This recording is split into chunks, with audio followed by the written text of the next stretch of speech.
Hello বন্ধুরা, আসসালামু আলাইকুম ওয়া রাহমাতুল্লাহি ওয়া বারাকাতুহু। দেশ এবং দেশের বাইরে যে যেখান থেকে আমার ভিডিওটি দেখছেন সকলকে আমার পক্ষ থেকে জানাই আন্তরিক শুভেচ্ছা অভিনন্দন। প্রিয় বন্ধুরা, আমি আপনাদের সাথে আছি টিম রায়হানের পক্ষ থেকে আবু রায়হান। আজকে সকাল সকাল ফজরের পর আমরা রওনা দিচ্ছি। কোথায় যাচ্ছি জানেন? কুষ্টিয়া থেকে ঢাকায় রওনা দিয়েছি। কুষ্টিয়া থেকে ঢাকার উদ্দেশ্যে রওনা দিয়েছি। ইনশাল্লাহ দেখবো আজকে কত ঘন্টা লাগে, এবং সকালে অনেক কুয়াশা। এই কুয়াশা দিয়ে যাওয়া খুবই কষ্টকর হয়ে যাচ্ছে। যেখানে ৪৫ মিনিট লাগতো কুষ্টিয়া মেন শহরে যাইতে, ওখানে আমার প্রায় ১.৫ ঘন্টা লেগেছে কুষ্টিয়া মেন শহরে যেতে। তো যাই হোক, দেখতে দেখতে কুষ্টিয়া মেন শহরে চলে আসলাম। এই জায়গাটি কে কে চিনেন অবশ্যই জানাবেন। আমি কুষ্টিয়া যেখান থেকে যাচ্ছি সেটি হলো কুষ্টিয়া জেলা মিরপুর থানা আমলা বাজার এবং নওদা আজমপুর একটি গ্রাম আছে, সেখান থেকে আমি রওনা দিয়েছি ঢাকার উদ্দেশ্যে। ইতিপূর্বে আমি অনেকবার গিয়েছি, আমার প্রায় ৫ ঘন্টা, ৫.৫ ঘন্টা, ৬ ঘন্টা পর্যন্ত লেগেছে। তো আজকে কত ঘন্টা লাগে ইনশাল্লাহ আপনাদেরকে অবশ্যই পুরো ভিডিওটি দেখতে হবে।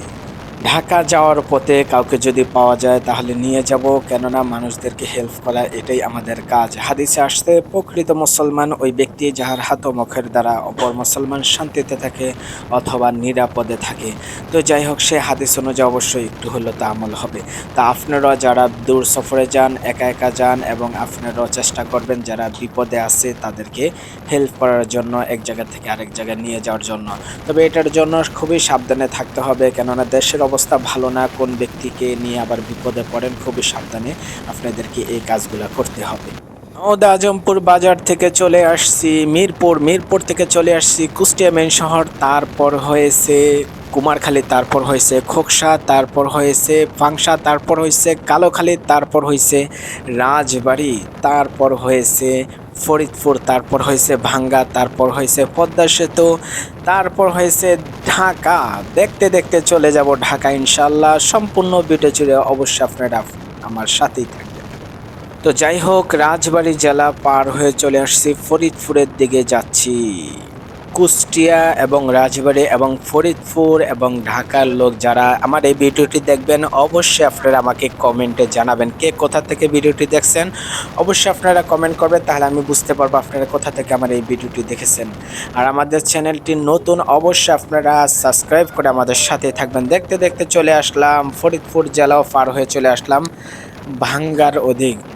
ভাঙ্গা একটি জায়গার নাম, আবার কেউ কিছু মনে করবেন না যে ভাঙ্গা আবার কি জিনিস। ভাঙ্গা একটি জায়গার নাম। যাই হোক, এটা হইলো পদ্মা সেতুর আগে সেই ভাঙ্গাটি পড়ে, সেই ভাঙ্গা পার হয়ে তারপর আমরা পদ্মা সেতু দিয়ে যেতে হয়।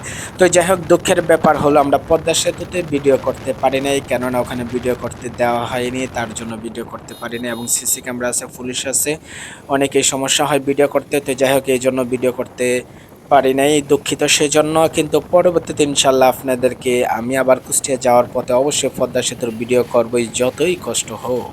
সে আমাদের চ্যানেলটি সাবস্ক্রাইব করে সাথে থাকবেন, কেননা পরবর্তী ভিডিও ইনশাল্লাহ দেখা হবে আপনাদের সাথে জাতীয় জাদুঘরে। ঢাকা জাতীয় জাদুঘর, ওখানে কি কি রয়েছে ভিতরে সব কিছু ইনশাল্লাহ বিস্তারিত দেখানো হবে।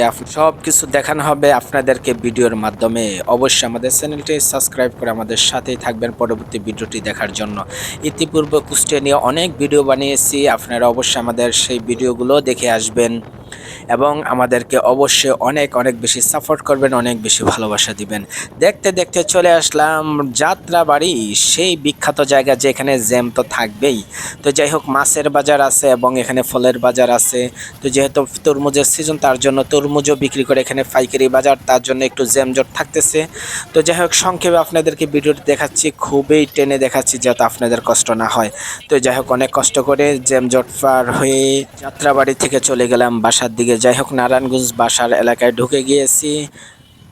পুরো সময় জুড়ে আমাদের ভিডিওটি দেখার জন্য আপনাদেরকে অসংখ্য ধন্যবাদ। আমার বাসা হচ্ছে নারায়ণগঞ্জের ভিতরে। এটা কোন জায়গায় কে বলতে পারবেন? অবশ্যই ভিডিও দেখে যদি কেউ বলতে পারেন, তার জন্য ছোট্ট একটি গিফট রয়েছে। ভোর ৬টার দিকে রওনা করেছি, এখন বাজে হয়েছে 11:30। প্রায় 5.5 ঘন্টা লেগে গিয়েছে ঢাকায় আসতে। ইতিপূর্ব 5.5 ঘন্টাই লেগেছে এবং 6 ঘন্টাও লেগেছে।